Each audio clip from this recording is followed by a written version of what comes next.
Eu confesso que talvez eu tenha ido rápido demais com vocês. Então acho que está na hora de dar uma pausa nos conceitos técnicos de economia e finanças e falar um pouco da parte prática, o que aquelas coisas que a gente conversou até agora significam. Antes de começar, queria pedir para você se inscrever aqui, curtir esse vídeo, mandar ele para alguém que você acha que pode ajudar. E também, se você tem interesse em receber os vídeos antecipadamente ou acessar vídeos exclusivos, tem a nova área de membros aqui. Eu soltei lá agora exclusivamente a minha palestra da CodeCon, 45 minutos falando sobre comunicação profissional, como se expressar melhor. Então vale a pena, se inscreve lá. Um abraço e vamos! Nos 2 primeiros vídeos dessa série, eu conversei com vocês sobre risco e sobre como é importante a gente se preocupar em preservar o que a gente conquistou, tá? Quando eu falo isso, as pessoas não entendem muito por que eu faço algumas afirmações, inclusive eu já explicando de alguma forma elas no vídeo, as pessoas têm dificuldade de entender. Então é por isso que eu tô fazendo esse vídeo agora, falando sobre a importância da reserva de emergência. A reserva de emergência, ela é uma grande representação do que significa mitigar riscos, tá? A reserva de emergência, ela é a base fundamental e que vai salvar a vida de 99,9% das pessoas. E por que eu digo isso, tá? Porque a gente vive num país em crise. Não que a gente esteja passando por uma crise econômica nesse momento, inclusive a economia é uma das poucas coisas que está andando bem agora nesse país. Mas a gente tem que lembrar que esses ventos, eles mudam de direção muito rápido. É muito fácil a gente cair num outro buraco de uma crise financeira, de uma crise econômica que vai acarretar uma crise financeira. Então, quando a gente fala sobre se preservar e sobre cuidar dos riscos, o que eu quero dizer literalmente é: você não consegue prever o dia de amanhã.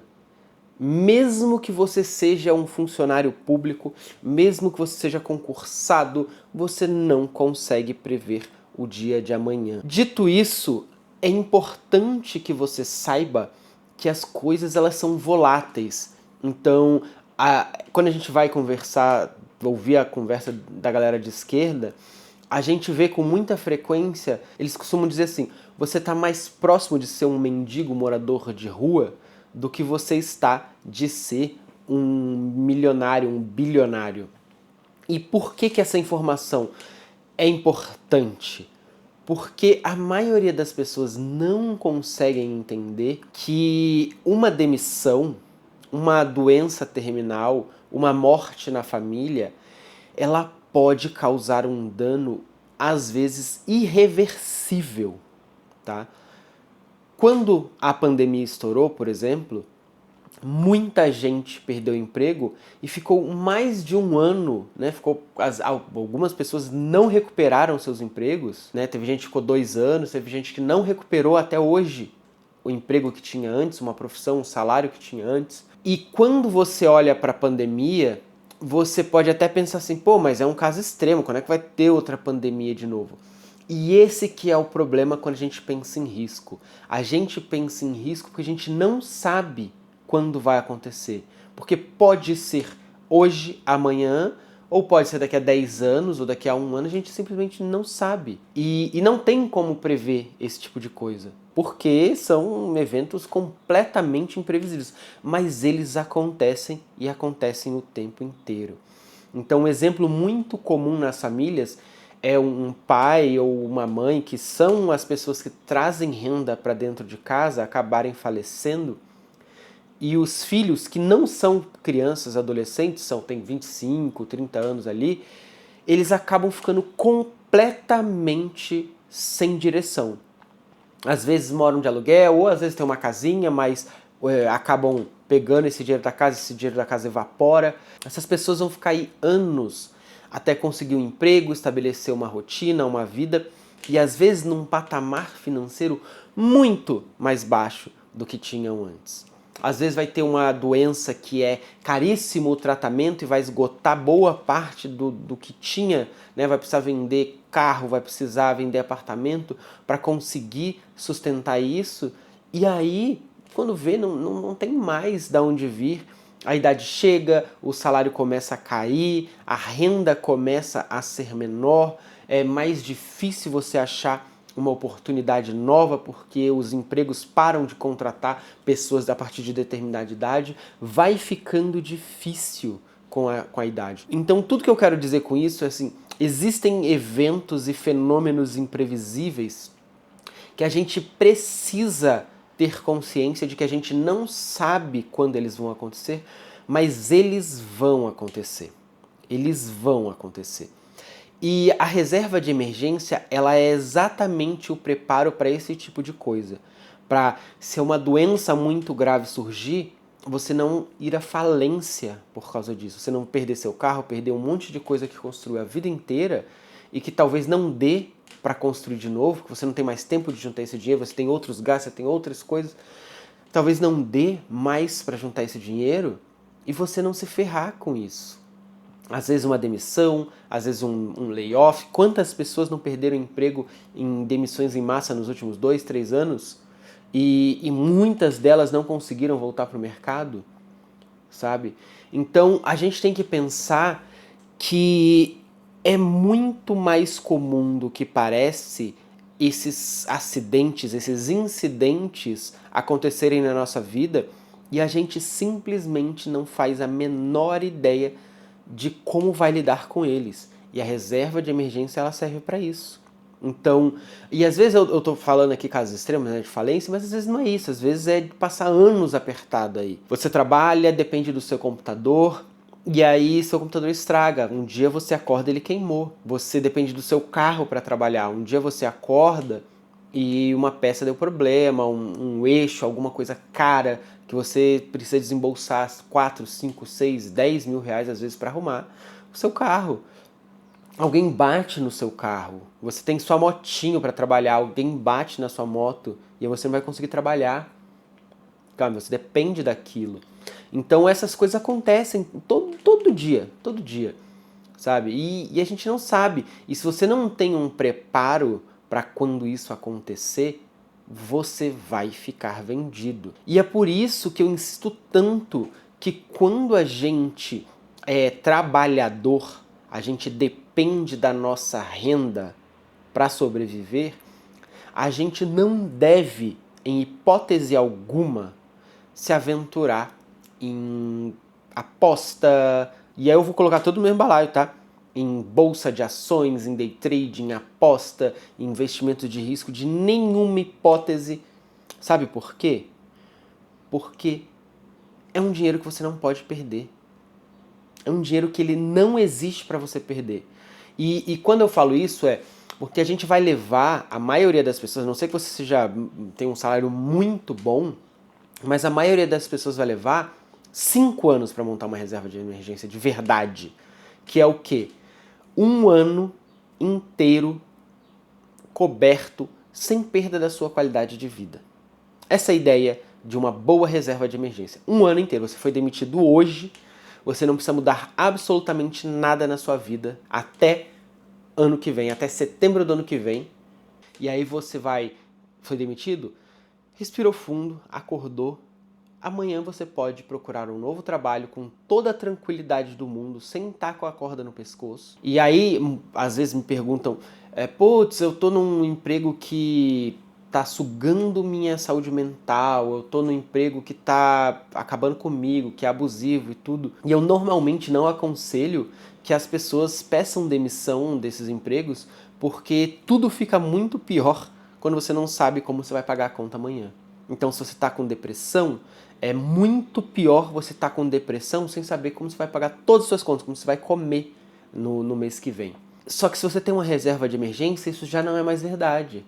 Você consegue pedir demissão, dar uma respirada uns 2 meses, começar a procurar algo melhor, selecionar melhor as oportunidades que você tem. Então a reserva de emergência, ela te dá uma capacidade de se mover no ambiente, de se mover no mundo, que é muito importante. É você conseguir sair de qualquer emprego a hora que você quiser, pedir demissão, porque você não vai passar dificuldade. E aí você pode falar, putz, mas eu tenho um pai, eu tenho uma mãe, alguém que me ajuda e tal. Você ainda tem seu pai e sua mãe. Você ainda tem essa ajuda. Mas amanhã você não sabe. E é muito difícil explicar isso para as pessoas, porque essas coisas somem assim. Minha mãe estava boa num dia, no outro dia ela teve um AVC.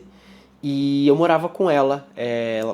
Minha renda, obviamente, não dava para sustentar a nossa vida. Ela recebia a renda que ajudava em casa, né, que sustentava a casa. E do dia para noite eu me vi sem ter onde morar, sem ter dinheiro suficiente para me sustentar. E a vida foi muito mais difícil. Então, quando eu falo essas coisas, é um pouco do trauma também, de saber da volatilidade dessas coisas, que infelizmente a saúde da maioria das pessoas, principalmente das mais velhas, que viveram fumando, comendo mal, sem se exercitar, é uma saúde muito mais sensível e que eventualmente acontece uma dessas tragédias e que quando a gente tá ali, a gente adoraria ter uma reservazinha de emergência, a gente adoraria ter um dinheirinho ali, porque faz muita falta e é a diferença às vezes entre você ir morar de favor ou morar num apartamento, numa kitnet, num lugar isolado e perigoso e ruim e conseguir ter um respiro para estruturar sua vida. Então a gente não pode nunca ficar confiando demais nessa base que a gente tem com os pais, de algum tipo de ajuda, porque elas somem. E quanto antes a gente se tornar independente disso, mais fácil é a gente seguir uma vida tranquilo. E eu não estou falando independente disso do abandono do seu pai, não precisa... Não é nada disso. Tenha a possibilidade de se sustentar caso algo aconteça.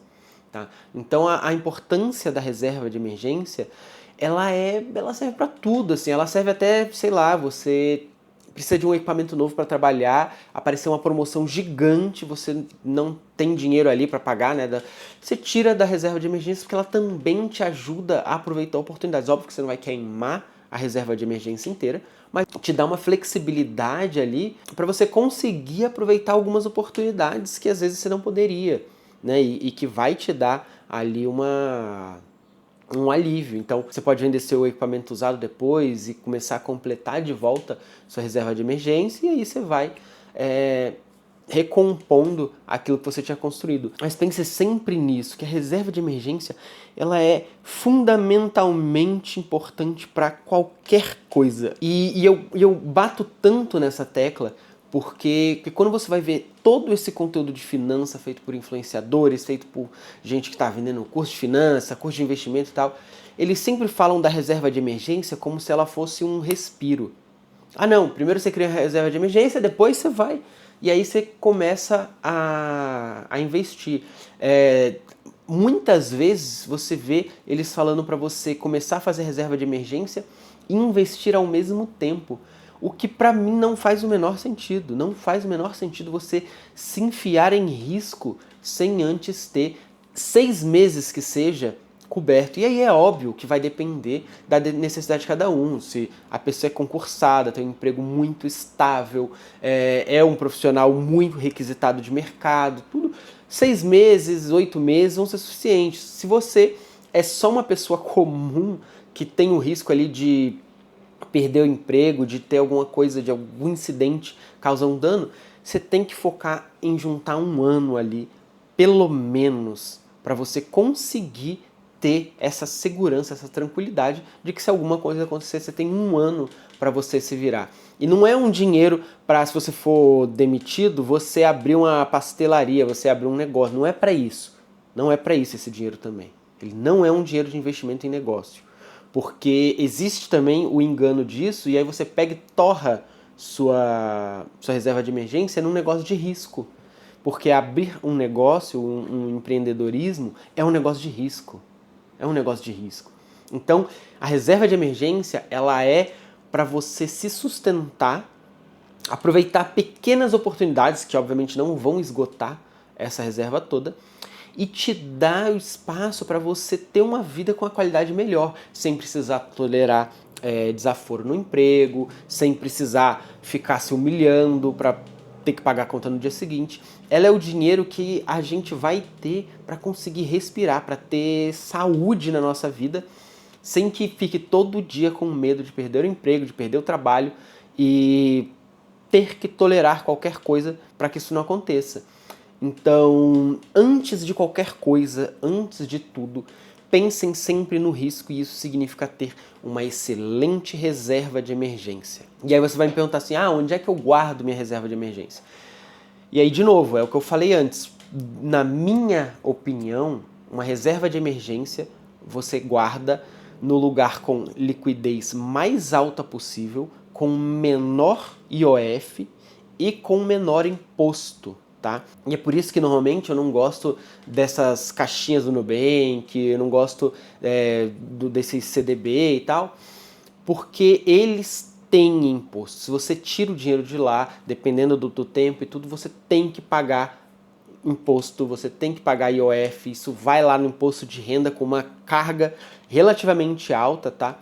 Então, na prática, sua reserva de emergência vai ficar num lugar onde você pode até perder um pouco para a inflação, mas você não corre risco de perder esse dinheiro ou pelo risco de investimento mesmo, ou pagando IOF, pagando imposto de renda, qualquer coisa desse tipo. Porque a poupança, que eu gosto e que todo mundo odeia quando eu falo isso, ela é isenta de imposto. E isso tem que ficar claro. Né? E aí eu deixo livre para vocês pesquisarem quanto de imposto tem, né, de declaração de imposto de renda vai ter em cada uma das operações que você acha que é segura e com liquidez imediata e que vai te dar uma tranquilidade. Mas eu particularmente acho que a maioria das pessoas não vai fazer pesquisa, vai ouvir qualquer coisa e vai acabar perdendo dinheiro. Então, no geral, para mim a poupança é aquele lugar que não é o melhor de todos se você pesquisar e tudo, mas que para 99% das pessoas, pelas condições do mundo, de que ela vai precisar desse dinheiro muito rápido, de que ela vai mexer nessa grana, de que tudo isso eu acho que é onde representa menos risco de acabar perdendo. Mesmo que na matemática outros lugares façam sentido. A gente sempre tem que lembrar do mundo real, que as pessoas entram em crise o tempo todo, as pessoas acham que não vão precisar desse dinheiro e vão precisar, elas fazem esses investimentos, esses planejamentos de investimento por um período, por um longo prazo, que elas acreditam que vai estar tudo bem, mas elas não conseguem saber das imprevisibilidades e normalmente elas são pegas de surpresa porque elas são muito otimistas quando pensam sobre o futuro. E se você gostou desse vídeo, curte, compartilha, se inscreve e dá uma olhada lá na área de membros que acho que vai ser legal. Um grande abraço e até semana que vem.